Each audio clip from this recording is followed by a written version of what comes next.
New creations అండి. సంక్రాంతి నోములండి. మొదటిగా ఇది ఫస్ట్ నోము పూజ పెట్టెల నోము అండి. దీనికి కావాల్సినవి ఒక స్టీల్ బాక్సు, తర్వాత ఒక జపమాల,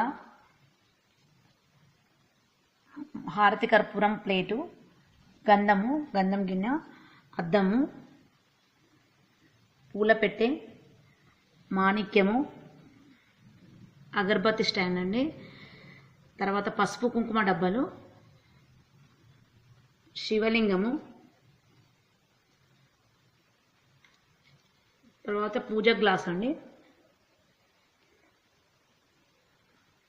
ఇవన్నీ మనము ఈ బాక్స్లో పెట్టి నోముకోవాలండి. ఇట్లా 13 సెట్లు వేసుకోవాలి. ఇది ఎవరికైనా నోముకొని ఇచ్చినా కూడా యూజ్ఫుల్గా ఉంటుందండి. తీర్థయాత్రలు అయినా టూర్లు ఎక్కడికి వెళ్ళినా పూజ కంపల్సరీ చేసుకునే వాళ్ళకి ఇది యూజ్ఫుల్గా ఉంటుందండి ఈ నోము. అందుకే ఇది మొదటిగా చూపిస్తున్నానండి మీకు.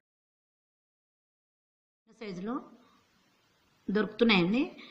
చిన్న సైజులో పూల బుట్ట, పసుపు కుంకుమ పెట్టే, మాణిక్యము, జపమాల, హారతి కర్పూరం ప్లేటు, అద్దము, గణపతి విగ్రహం అండి. ఇవన్నీ మనం బాక్స్లో పెట్టుకొని బొట్టు పెట్టెలు 13 సెట్ చేసుకొని నోముకొని ఇవ్వాలండి. ఇలా అన్నీ ఒక స్టీల్ బాక్స్లో కానీ ప్లాస్టిక్ దానిలో దేనిలో అయినా సరే 13 డబ్బాలలో 13 మొత్తం సెట్ చేసి 13 బాక్సులు నోముకొని 13 మందికి ఇవ్వాలండి. తీసుకున్న వాళ్ళకు కూడా మంచిగా యూస్ఫుల్ ఉంటుంది. తీర్థయాత్రలకు వెళ్ళినా కూడా ఇది యూస్ఫుల్గా మనం నోముకొని ఇచ్చినందుకు ఫలితం ఉంటుందండి. ఇది పూజ పెట్టెల నోము.